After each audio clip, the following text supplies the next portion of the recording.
오늘 본문에 있는 말씀을 가지고 오늘 이제 마지막으로 이제 이 주제를 끝내고자 합니다. 원래는 처음에 한 주에 끝내려고 한 번의 설교를 끝내려고 생각을 했었는데 이게 보다 보니까 이게 한 주가 안 되는 거예요. 그래서 이게 지금 3주까지 왔는데 오늘 내용도 조금 다 담지는 못했습니다. 그래서 다 담고자 하면 한 주 더 해야 되겠다는 생각이 듭니다만 그래도 어쨌든 중요한 내용은 다 전달되어진다는 생각을 갖고 들어가 보겠습니다. 우리 먼저 질문을 드려보겠습니다. 우리가 첫째 주에 시작할 때 복음 전도자의 자세로 주님이 거저 받았으니 거저 주어라 이걸 제자들에게 명하셨어요. 근데 오늘 말씀을 보면은 또 이렇게 얘기해요. 일꾼이 자기 먹을 것 받는 것이 마땅하다 이렇게 말합니다. 그러면 주님이 이 양자의 말을 하셨는데 이게 서로 충돌이 되어지는가? 왜 주님은 이렇게 말했다가 저렇게 말했다가 하는가? 일치되어지지 않지 않느냐? 이걸 어떻게 우리가 받아야 됩니까? 여러분 우리가 굉장히 지난주에도 나누었습니다만 한국 기독교가 120년이 넘어오면서 이제는 목회자도 마찬가지입니다만 성도들도 정리된 정돈된 신앙이 대단히 중요합니다. 뭐 들어봤다 이런 거 필요 없어요. 뭐 안다 이런 거 필요 없어요. 실제적이고 실천적인 정돈된 신앙이 있지 아니하고는 이제는 종말이 끝을 다가가고 있는 시대에 예수 제대로 믿는다는 건 굉장히 어려운 노릇이에요. 그래서 돌출되어져 있는 문자적인 조항과 이런 것들로 뭐 지식과 정보로 배경으로 성경을 백날 알아봤자 의미가 없습니다. 예. 여러분 이 의도를 잘 아셔야 될 것입니다. 그래서 이런 말씀들을 우리가 할 때 돌출되어져 있는 문자가 아니라 이 성경이 내포하고 있는 하나님이 우리에게 주신 참된 영적인 의도와 메시지가 무엇인지를 그걸 제대로 각인하고 정리시키는 거예요. 그리고 그 각인되고 정리된 말씀이 내 삶에 함께 어우러져 가고 동행되어져 가는 거 그게 진짜 백이에요. 그렇게 예수를 믿어야 돼요. 그렇게 우리가 신앙생활을 해야 되는데 오늘 말씀도 마찬가지죠. 언뜻 보면 충돌되어지는 말씀 같아요. 그러면 우리 성도들은 이 말씀을 어떻게 이해하고 있느냐라고 하는 거죠.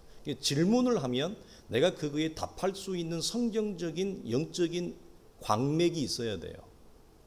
뭐 그런가 이렇게 되면 안 된다. 자, 그래서 성경은 이 질문에 대해 어떻게 우리가 안내를 합니까? 이거죠. 사역을 돈벌이의 수단으로 삼는 것과 합당한 하나님의 사람들을 통해 제공되어지는 사역의 필요를 공급받는 것을 성경은 명확하게 구별하고 있습니다. 자, 어려운 거 아니죠? 사역을 돈벌이의 수단으로 삼는 건 있을 수가 없는 노릇입니다. 그러나 합당한 자를 통해 사역의 필요가 제자들에게 제공되어지는 것을 성경은 뭐죠? 그건 합당하고 정당하다 그렇게 말한다. 자, 물론 이것이 여러분 현실에서 구별의 중심을 잡는 것은 여러분 그렇게 만만치는 않아요. 쉽지 않다는 얘기입니다. 사역자도 쉽지 않아요. 그러니까 제자들 받는 자도 쉽지 않고 섬기는 합당한 사람 그 대상이 누가 될지는 모르지만 우리는 통칭하여 그들을 섬기는 자 혹은 헌신된 자라 우리가 말할 수 있겠죠. 그런 자들도 힘들다는 얘기입니다. 쉽지 않다는 얘기예요. 어디까지 내가 섬김을 받아야 되죠? 그 기준이 뭐예요? 경계가 뭐예요? 아니면 반대로 섬기는 자 헌신된 자는 도대체 어느 정도까지 섬겨야 됩니까? 어느 정도까지 헌신을 해야 되죠? 이것 또한 여러분 쉽지 않다는 겁니다. 현실에서. 그러면 이것에 대한 명확한 우리가 갖는 도전적이고 실천적인 기준점은 뭐냐 할 때 내가 섬겨봐야 합니다. 헌신해봐야 알아요. 말씀이 명한 대로 내가 섬겨봐야 섬김의 실천적인 기준과 경계를 자기가 알게 되어지고 섬김을 받는 자도 마찬가지예요. 예. 섬김을 받아봐야 그 선과 규모를 명확하게 잡을 수 있어요. 성경에 비추어서. 그러니까 양자가 섬김을 받아야 되고 섬김을 해봐야 된다. 예를 들어 이런 거예요. 구제를 해보지 않은 사람은요. 어느 정도 선까지 구제를 해야 되죠? 여러분 이게 쉬운 주제가 아닙니다. 왜냐하면 뭐 얼마 전에도 뭐 우리 매스컴에도 오늘 아침에도 나오던데 국무총리랑 대화하면서 수원 새 모녀 사건이 또 나오잖아요. 얼마나 가슴이 아픕니까? 그 집안 사정의 내용을 보면. 그러나 여러분 우리가 도와야 될 구제의 대상이 얼마나 많습니까? 헤아릴 수 없을 만큼 많거든요. 그러면 그 많은 대상과 그 대상을 정했다 할지라도 구제의 깊이를, 가늠을, 잣대를 어디까지 해야 되죠? 쉽지 않다는 얘기입니다. 그냥 이렇게 명시적으로 구제해, 헌신해, 섬겨 쉽지 않다는 얘기죠. 그래서 어느 선까지 도와야 되는지 구제를 해본 적이 없는 사람은 몰라요. 전혀 감이 없어요. 왜? 해본 적이 없기 때문에. 마찬가지라는 거예요. 섬김도 이런 차원에서 말씀의 요지는 제자는 영적인 사역을 감당합니다. 그리고 사역의 필요를 합당한 사람들로부터 제공받는 구조예요. 하나님의 나라의 사역자들의 구조가 우리가 감안할 것은 뭐냐면 초대교회는 현대교회와 같은 사례비 체계가 있었습니까? 없었습니까? 없었죠. 그러면 그들은 어떻게 생활을 했죠? 나중에 이런 부분을 좀 나누겠습니다만 이들이 사역의 필요를 해결할 때는 유일한 길이 있습니다. 그게 뭐냐면 전적으로 하나님을 신뢰해야 되는 거죠.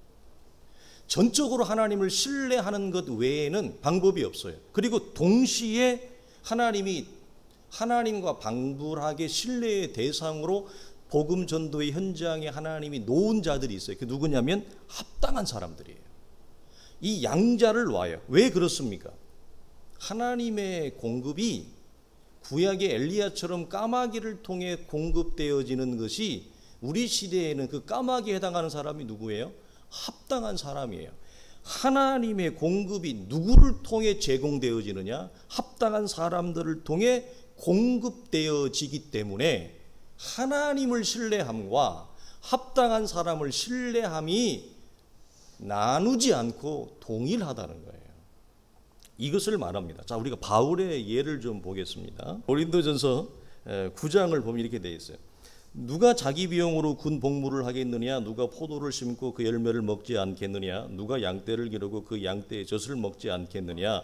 율법도 이것을 말하지 아니하느냐? 우리가 너희에게 신령한 것을 뿌렸은즉 너희의 육적인 것을 거두기로 과하다 하겠느냐? 다른 이들도 너희에게 이런 권리를 가졌거든 하물며 우리일까 보냐? 그러나 우리가 이 권리를 쓰지 아니하고 범사에 참는 것은 그리스도의 복음에 아무 장애가 없게 하려 함이라. 여러분 잘 아는 말씀이죠.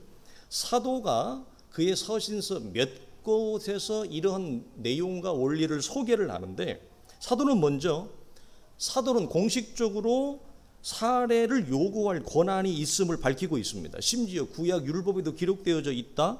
심지어 다른 사역자들도 사도가 아닌 그들도 그것을 요구하고 있다. 우리라고 그것을 모르지 않는다. 그럼에도 불구하고 우리는 공식적인 권리를 남용하지 않는다. 사도가 내린 명쾌한 결론이에요. 왜 그렇습니까? 주어진 권한인데 주어진 권한을 사도가 남용하지 않는다. 조심한다. 왜? 그것이 그리스도의 복음에 장애가 될까 함이로라 라고 하는 거죠. 이것은 이 메시지를 받는 훌륭한 목사님들이 많을 겁니다. 한국 사회에, 한국 교회에. 자, 그러면 사도와 사도의 일행들은 어떻게 사역의 필요를 여러분 해결했을까? 이런 겁니다. 고린도후서와 빌립보서를 보면은 이렇게 얘기해요. 내가 너희와 함께 있을 때 비용이 부족하였다. 아무에게도 누를 끼치지 아니하였음은 마케도냐에서 온 형제들이 나의 부족한 것을 보충하였음이니 내가 모든 일에 너희에게 폐를 끼치지 않기 위하여 스스로 조심하였고 또 조심한다. 사도는 공식적인 권한이 주어졌음에도 불구하고 이 부분에 대해서 상당히 조심해요. 그리고 이렇게 얘기해. 빌립보 사람들아 너희도 알거니와 복음의 시초에 내가 마케도냐를 떠날 때 주고받는 내 일에 참여한 교회가 너희 외에 아무도 없었느니라. 데살로니가 있을 때에도 너희가 한 번뿐 아니라 두 번이나 나의 쓸 것을 보내었도다 돼 있어요. 이 여러분 양자가 무엇을 여러분 대비해 줍니까? 책정된 공식적인 사례비는 없어요. 그러나 합당한 사람들을 통해 제공되어지는 사역적인 필요와 자원을 공급받는 구조예요. 여러분 이걸 현대 교회에도 한번 여러분 접목시킬 수 있지 않을까요? 어떻게 생각하십니까? 단 성숙해야 됩니다. 공동체가 성숙하지 아니하면 이 구조는 제대로 작동되어질 수 없습니다. 합당한 사람들을 통해 사역의 필요를 제공받는 것은 하나님을 신뢰한다는 표시예요. 이것이 그리고 하나님의 나와 함께 하시고 나를 돌보신다고 하는 것을 인정하는 표시예요. 그래서 하나님이 합당한 공개가 채워질 때, 우리도 마찬가지죠. 주의 공동체에 무엇이 채워질 때, 아, 하나님이 우리와 함께 하시는구나, 우리의 동행과 함께 하시는구나, 이것을 뭐죠? 더욱 신뢰하게 된다는 것입니다. 자, 그렇다면 여기서 말하는 합당한 사람의 기준, 내용은 무엇일까라고 하는 것이에요. 여러분, 성경이 말하는 합당한 사람이 무엇일까요? 누구를 말할까요? 복음의 가치를 아는 사람입니다. 그리고 그 복음의 가치를 수용하는 사람입니다. 제자들은 아무 집이나 들어가서는 안 됩니다. 복음에 대한 태도를 살펴야 됩니다. 복음의 가치를 받아들이는가, 복음의 내용을 인정하는가 살핀 후에 주님은 그들과 뭐하라? 교제하라, 이렇게 얘기해요. 그래서 로마서 1장에서 사도가 신령한 것으로 너희와 교제하려고 할 때 그 신령한 것이 뭐예요? 복음이에요. 복음으로 교제하는 거예요. 하나님의 말씀으로, 진리로 교제하는 거예요. 그래서 아무 집이나 쑥쑥 들어가지 말고 복음을 받아들이는가, 복음의 가치를 인정하는가, 그들과 뭐하라? 성도의 교제는 그렇게 이루어지는 것입니다. 자, 그래서 합당한 자는 기꺼이 음식과 잠자리를 제공합니다. 왜냐하면 복음의 가치를 알기 때문입니다. 복음의 가치를 알기 때문에 복음 전도자들의 사역을 그와 동일한 가치로 그가 인정하고 받아들이는 것입니다. 여기서 중요한 거 우리가 두 가지를 좀 나누겠는데요. 자, 여러분, 환대하고 영접하고 거절의 기준은 제자들의 이 복음 선포에 대해서 얼마나 그걸 듣는 자가 마음을 여느냐에 달려 있어요. 거절과 환대의 기준이 어디 있느냐? 듣는 자가 그 말씀에 얼마만큼의 반응을 하느냐, 얼마만큼 마음을 여느냐에 직결되어진다는 거예요. 즉, 합당한 자라는 것은 기꺼이 전도자들의 필요를 제공할 만큼 말씀의 가치를 안다는 거예요. 기꺼이 전도자들의 필요를 제공할 만큼 뭐예요? 마음을 활짝 열었다는 거예요. 이것을 반영해 준다라고 하는 거예요. 자, 두 번째 경우는 이런 거예요. 말씀을 들어보니까 우리가 산상수훈 오면서 이제 자주 썼던 용어인데, 서기관의 가르침과 다른 것을 알게 되었습니다. 그러니 말씀을 받아야 될까요? 안 받아야 될까요? 안 받으면 어쩔 수 없지만 다행히 말씀을 받았습니다. 그러나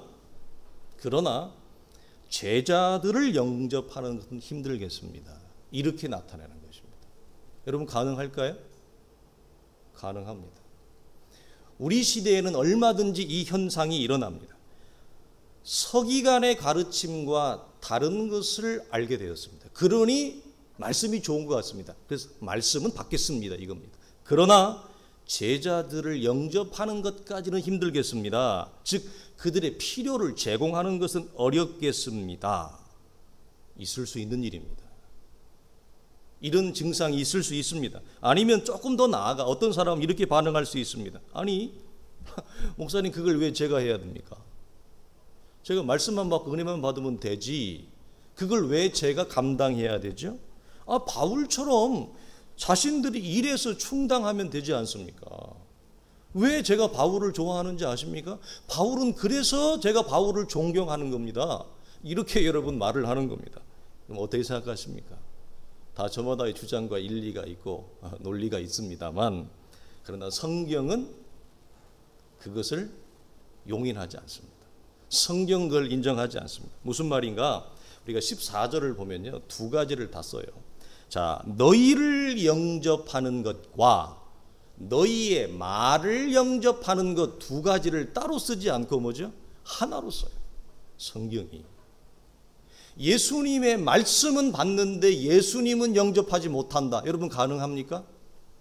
예수님의 말씀이 진리입니다. 알겠습니다. 예수님의 말씀이 생명입니다. 알겠습니다. 그러나 나는 예수는 싫습니다. 그럼 너는 누가 좋니? 나는 부처가 좋아요. 너는 누가 좋니? 나는 공자가 좋아요. 너는 누가 좋니? 나는 비틀즈가 좋아요. 이런 반응이 있을 수 있겠습니까? 있을 수가 없는 노릇이죠. 성경은 제자들의 입에서 나오는 말과 제자를 동시에 받는 것을 얘기하는 것입니다. 이 말씀이. 그래서 말씀뿐 아니라 제자들에게도 동시에 마음을 연다 이런 거죠. 그러니까 제자와 말씀을 함께 받든지 아니면 함께 거절하든지 두 개의 구조밖에 성경은 없습니다. 우리가 관심을 가지고 주목해야 될 점이에요. 자, 함께 거절하든지 함께 영접하든지 이 구조입니다. 말씀은 받고 제자는 거절하고, 말씀은 좋으니까 받고 예수 대신에 나는 BTS가 좋고 이런 거 없어요. 이건 성경이 아니에요. 기독교가 아닙니다. 아니면 여러분 이럴 수도 있어요. 제가 경우의 수를 다 동원하는 거예요. 반대입니다. 완전히 반대예요. 말씀은 못 받겠습니다. 도대체 제가 제자들의 입에서 나오는 말씀은 받을 수가 없습니다. 용납이 안, 동의도 안 됩니다. 아닌 말로 무슨 소리 하는지를 제가 모르겠습니다. 하지만 제자들이 살아가는 이 움직이고 사역을 하는 행태를 보니 나쁜 일이 아닌 것 같습니다. 악한 일이 아닌 것 같습니다. 우리 세상이 필요하고 도움을 줄 만한 일로 보여집니다. 그러니 제가 잠자리와 음식을 제공할 용의가 있습니다. 그럼 어떻게 해야 되죠? 자, 만약 이런 경우라면 어떻게 해야 됩니까? 받아야 됩니까? 받지 말아야 됩니까? 자, 집사님 받아야 돼요? 안 받아야 돼요? 영특한 사람, 물론 받아야지. 그걸 왜 안 받아? 준다는데 왜 안 받아? 그러나 여러분, 만약 말씀을 받지 못하는데 잠자리와 음식을 제공한다. 그러면 홀라닥 들어가라. 성경은 들어가지 말라. 주님은 들어가지 말라 그러십니다. 만약 그 말씀을 어기고 들어가면 무엇이 기다리고 있을까요? 전설의 고향에 나오는 꼬리가 9 달린 구미호가 거기서 기다리고 있어요. 구미호를 만나는 거예요. 여러분, 그래서 주님은 그들 중에 합당한 자를 뭐하라? 찾으라 그래요. 찾으라. 즉 말씀도 받고 제자도 받을 수 있는 기꺼이 마음이 열어진 자들, 기꺼이 헌신된 자를 찾으라. 얼마나 여러분 복되고 지혜로운 겁니까? 우리가 여기서 무엇을 발견하냐면 사역의 현장, 여러분 제가 지난 나누었습니다만 목회의 원리나 삶의 원리가 다르지 않습니다. 목회의 원리나 혹시 예수 믿는 가운데 기업을 하거나 비즈니스를 하거나 기업의 비즈니스의 원리나 목회의 원리가 다르지 않습니다. 그리스도인은 똑같습니다. 이게 따로 있지 않다는 거예요. 그래서 우리 삶의 자리에서 합당한 사람들을 신뢰하는 것과 하나님을 신뢰함이 따로 놀지 않아요. 이게 동일한 연장선에 있다는 거예요. 그래서 성경이 하나님을 신뢰하라는 주제와 방불하게 우리의 삶의 자리, 복음 전도의 현장에서 의지의 대상으로 놓고 있는 자들이 있어요. 그게 누구예요? 합당한 사람이에요. 갑자기 어깨가 무거워지? 갑자기 어깨가 무거워지면 영광스러운 거예요. 복된 거예요. 하나님이 나를 그렇게 큰 존재로, 복된 존재로, 아름다운 존재로 하나님이 나를 뭐 한다는 거예요? 대한다는 거예요. 그렇게 나를 귀하게 본다는 거죠. 마치 이 구조는 양이 여러분 하나님을 신뢰함과 목자를 신뢰함이 서로 나뉠 수 있습니까? 없죠. 목사님, 저는 목자는 신뢰하지 못합니다. 왜? 제가 상처가 많거든요. 목자한테 받은 상처가 많아서 저는 목자는 신뢰하지 못합니다. 그러나 하나님은 신뢰합니다. 여러분 언뜻 보면 있을 수 있는 얘기입니다. 우리 현상에서 충분히 일어날 수 있는 일이기 때문에, 그리고 언뜻 보면 맞는 얘기인 것 같습니다. 그러나 이것은 성경이 보이는 목자와 양, 하나님과 합당한 사람들과의 관계성이 아닙니다. 이 관계는 신뢰의 구조입니다. 생명의 관계입니다. 불신의 구조가 아니고 어두움의 관계 구조가 아니고 여러분 사망의 구조가 아니에요. 이건 반드시 의와 생명과 진리와 하나님과의 바른 관계의 구조예요. 이 관계가 양자가, 그래서 물론 뭐 연약한 목자 때문에 상처를 받을 수 있어서 목자를 온전히 신뢰할 수 없다라고 하는 항변을 우리는 충분히 인정하고 수긍을 합니다. 그래서 눈에 보이는 목자는 신뢰할 수 없고 눈에 보이지 아니하는 하나님만 신뢰한다. 언뜻 일견 맞는 얘기처럼 보입니다만 이 구조는 절대 성경이 추천하는 건강한 구조가 아닙니다. 못 돼요. 왜 그렇습니까? 이 불신의 구조에서는 하나님이 그 목자의 입을 통해 주시는 하나님의 말씀을 받을 수 있어요, 없어요? 못 받아요. 그 왜 말씀을 못 받아요? 그 목자를 못 받기 때문에 그래요. 중요한 거예요, 여러분. 자, 아내가 싫으면 아내가 하는 말이 들려요, 안 들려요? 자, 남편이 별로 그런 케이스가 잘 안 와요? 남편이 싫으면 남편이 하는 말이 귀에 들려요, 안 들려요? 예전에 제 친구가 독일어를 굉장히 잘했거든요. 독일어를 잘한 이유가 뭔지 아세요? 독일어 선생님이 새로 부임을 했는데 너무너무 아름다운 거예요. 너무너무 미인인 거예요. 그 선생님, 여선생님이 너무 이쁘고 아름다워서 애들이 독일어 시간만 내면 잠자는 놈이 없어요. 전부 눈이 초롱초롱 해가지고 얼마나 열심히 독일어를 하는지. 여러분, 예수님이 좋아야 말씀이 들리는 거예요. 남편이 좋아야 남편의 말이 여러분 들어오는 거예요. 아내가 좋아야 아내의 말이 들어오는 거예요. 이 구조는 생명적 구조예요. 이 구조가 틀어지면 들어오지 않는다. 그래서 복음 전도자의 차원에서 하나님을 온전히 신뢰함이 교회 공동체에서 어떻게 드러납니까? 할 때 오늘 본문이 말하는 건 뭐냐면 교회 공동체에 있는 합당한 사람들과의 바른 관계로 드러납니다. 여러분, 대단히 중요한 거예요. 복음 전도의 현장에서 우리식으로 말하면 목사의 자리에서 목사가 사역을 할 때 내가 하나님을 온전히 신뢰하고 있다라고 하는 것이 눈에 보이는 객관적인 증거로 어떻게 나타나느냐? 성도들과의 바른 관계로 나타나는 거예요. 굉장히 중요해요. 반대로 성도의 차원에서 나는 하나님을, 목사님 정말 신뢰합니다. 나는 주님을 너무너무 사랑합니다. 내가 주님을 얼마나 좋아하는지, 얼마나 사랑하는지 이 마음을 누가 알겠습니까? 그러면 그 마음이 어떻게 드러나요? 어떻게 표출돼요? 말씀을 전달하는 목회자와의 바른 관계로, 신뢰의 구조로 나타나요. 이 양자의 관계의 구조가 깨어지지 않는다는 겁니다. 그래서 이것이 서로가 서로를 뭐죠? 합당히 여기는 관계요, 소중히 여기는 관계라고 하는 거예요. 그래서 교회는 한 사람이 소중한 거예요.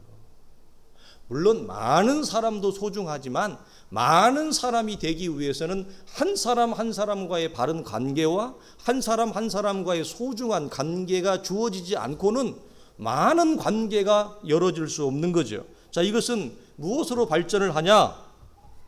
제자들을 영접하는 것은 곧 하나님을 영접하는 것과 영적인 원리와 맥이 동일합니다. 그래서 우리가 구약에서부터 줄기차게 나오는 게 뭐예요?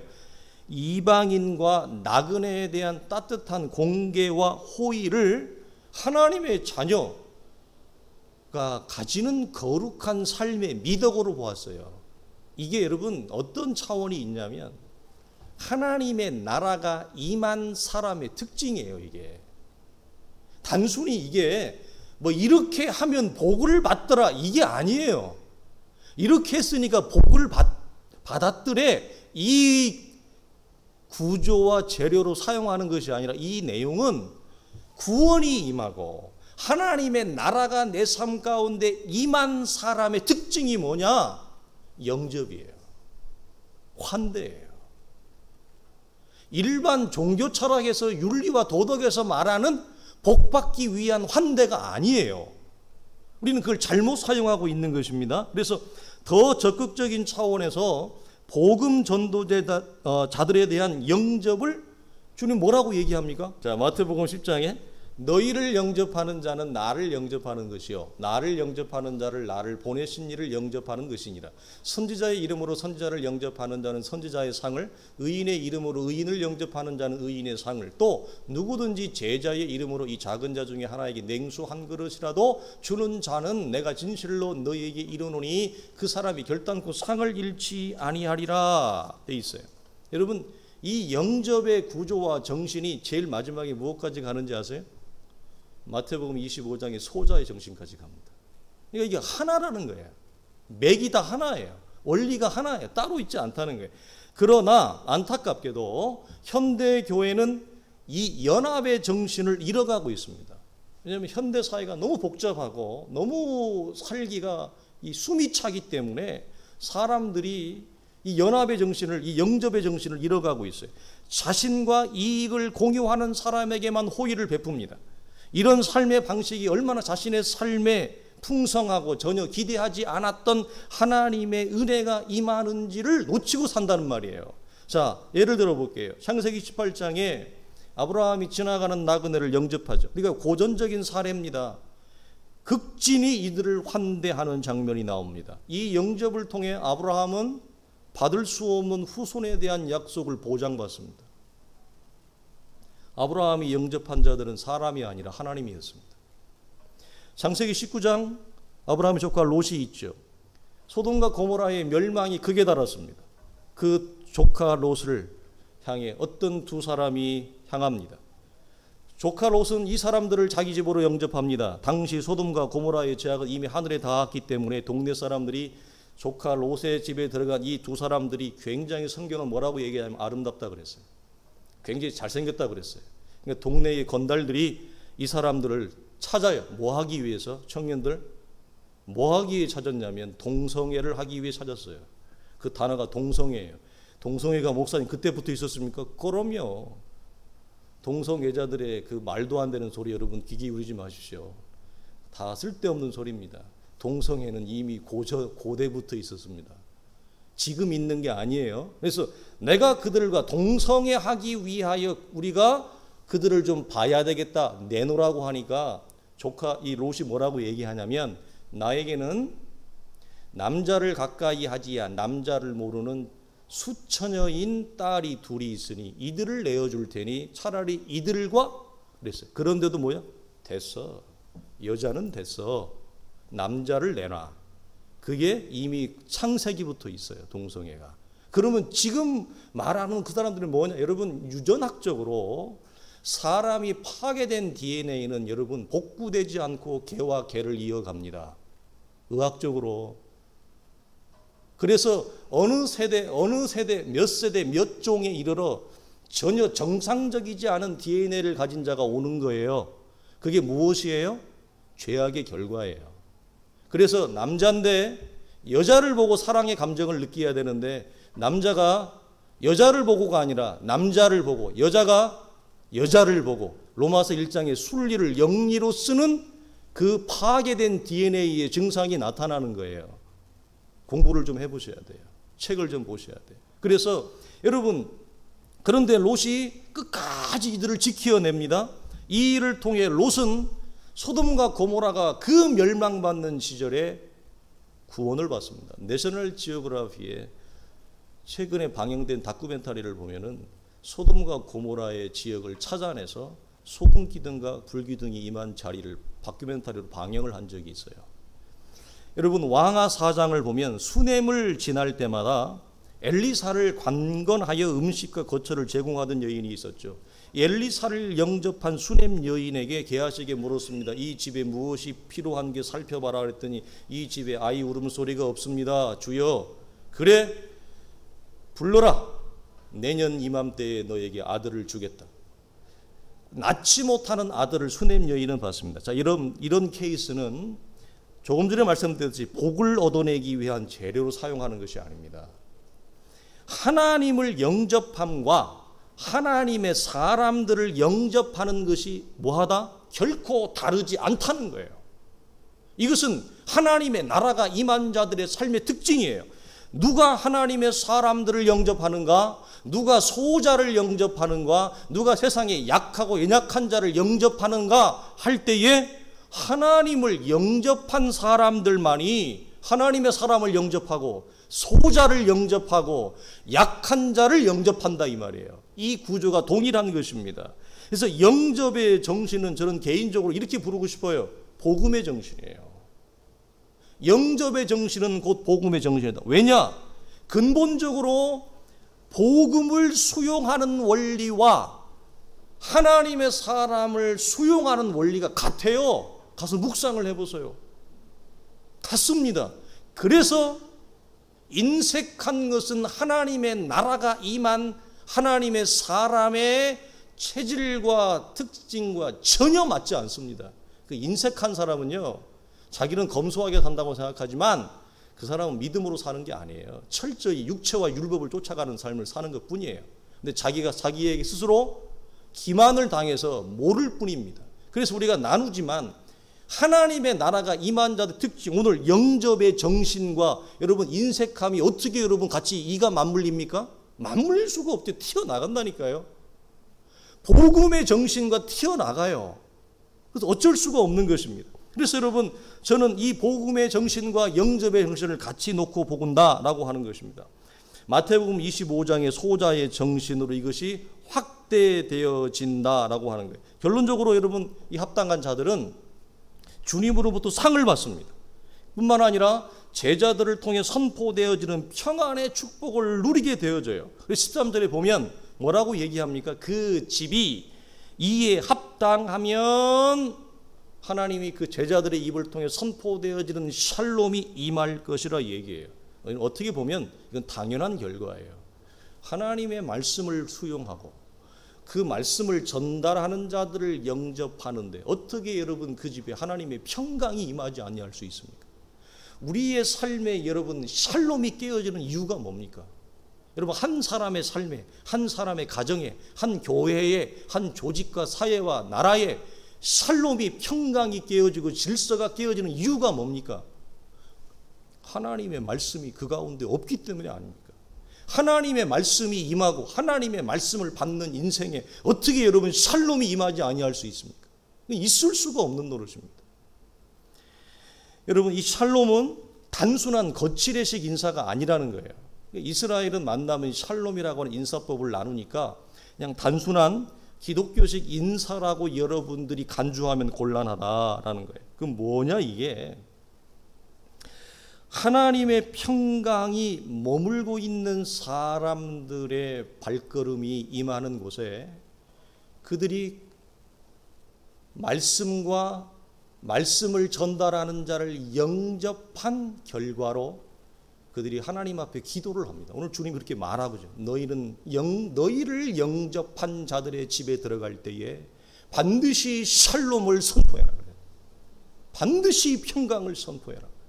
여러분 주님이 제자들에게 말씀한 이 말이 단순한 여러분 거칠애와 인사 정도로 그칠까? 아닙니다.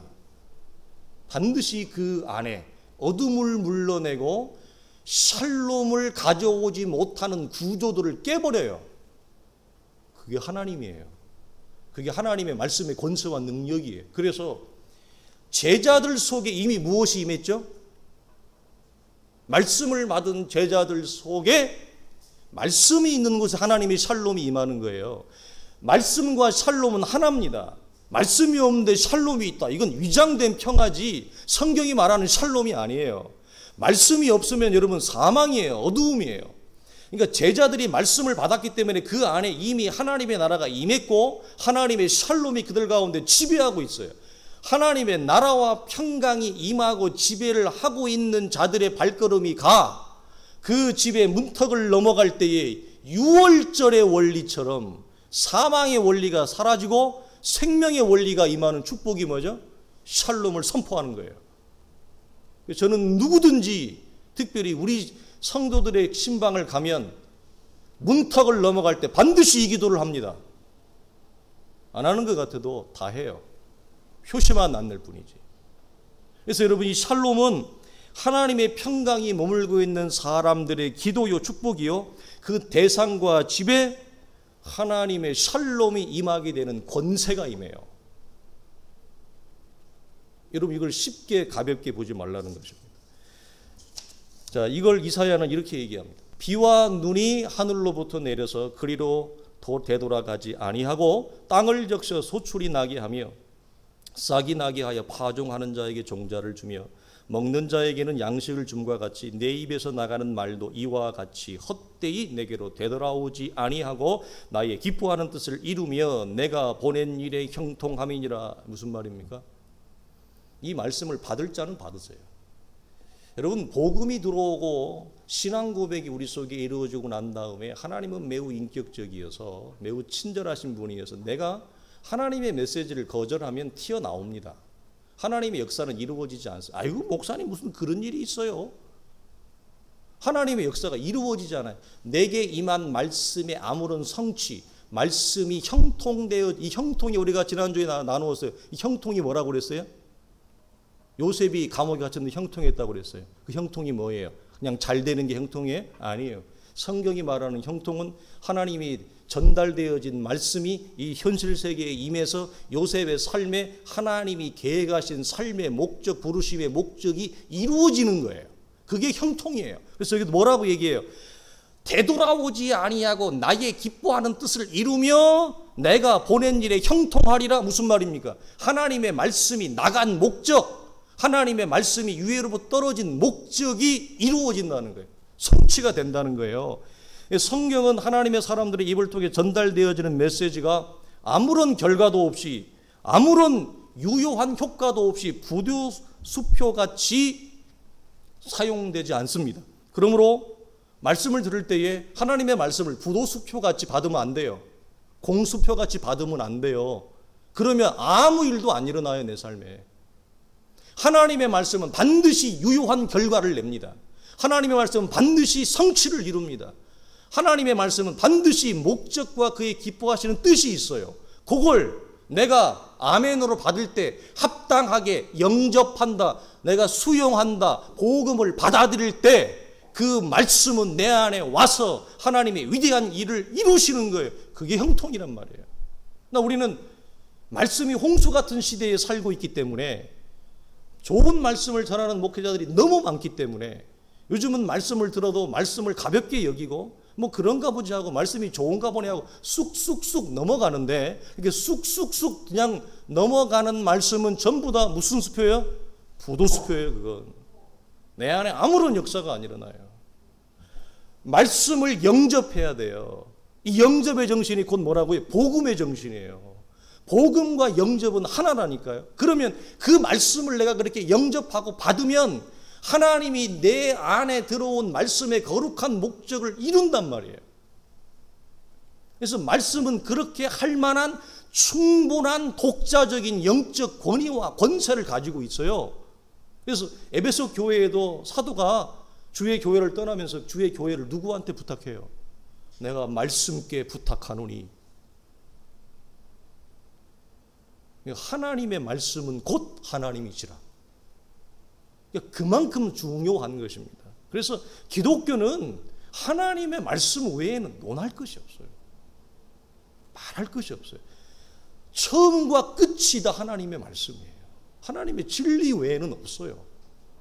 우리 이것을 여기서 확인을 하게 되어진다. 그래서 사랑하는 성도들에게 부탁을 말씀을 드리는 것은 하나님의 말씀을 부도수표같이 받지 말고 유효한 말씀으로 받으시기를 주의 이름으로 축원합니다. 받으세요. 그렇게 아멘 하세요.